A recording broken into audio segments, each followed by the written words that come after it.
When you envision the CEO of a railroad, chances are this is not how you pictured their day job.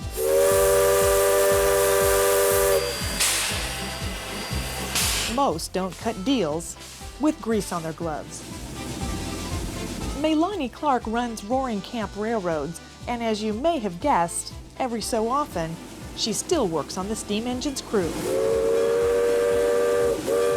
There's something about being up on those locomotives. You know that they're 100 years old. You think of all the places that they've operated. You think of all of the men that have sat in those seats, what their lives were like when it was just a job to them, you know, and that you've sat where they've been, and that you're also bringing this piece of history back to life. Roaring Camp Railroads is a 180-acre historic theme park in Felton, complete with an old western village, train depot, and several 100-year-old steam engines.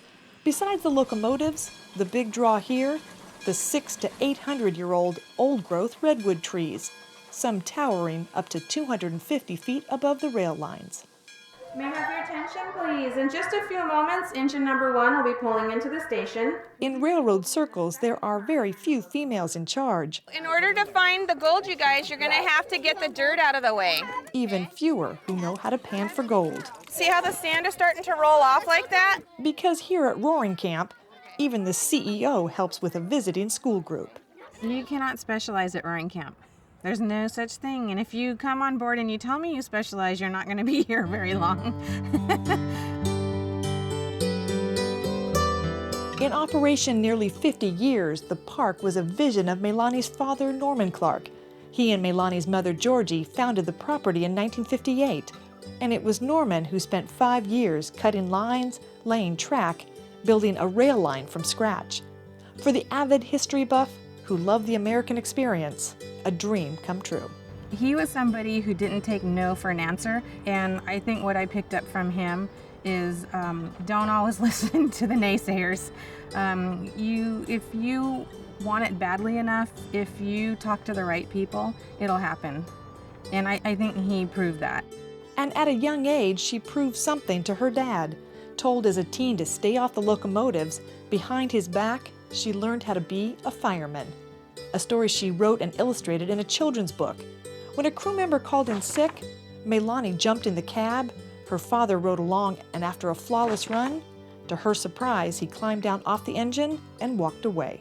And there were 4 more trips that day, so it was his way of acknowledging to me that he was accepting that I knew what I was doing. You know, and from then on, I was on the crew. Clark was one of the youngest females to fire a steam engine. Here she is at just 19.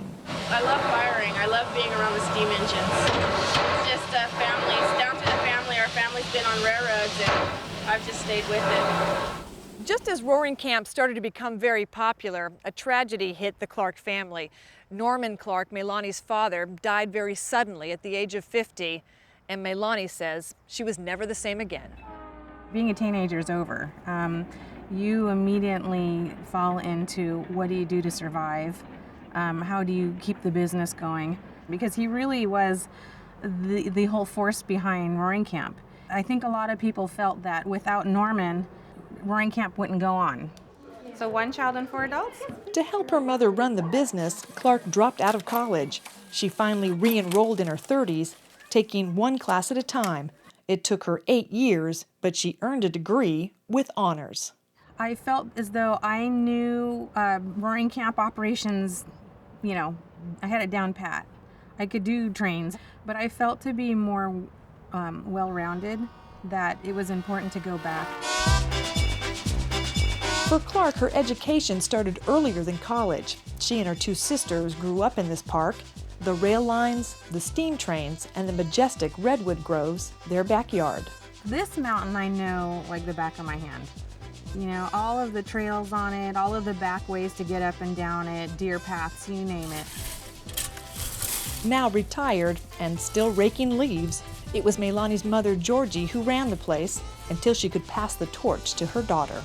I love the railroad, but I want her to use her talents to what she wants, will make her complete. And so if that's her dream, wonderful. If it's not, wonderful.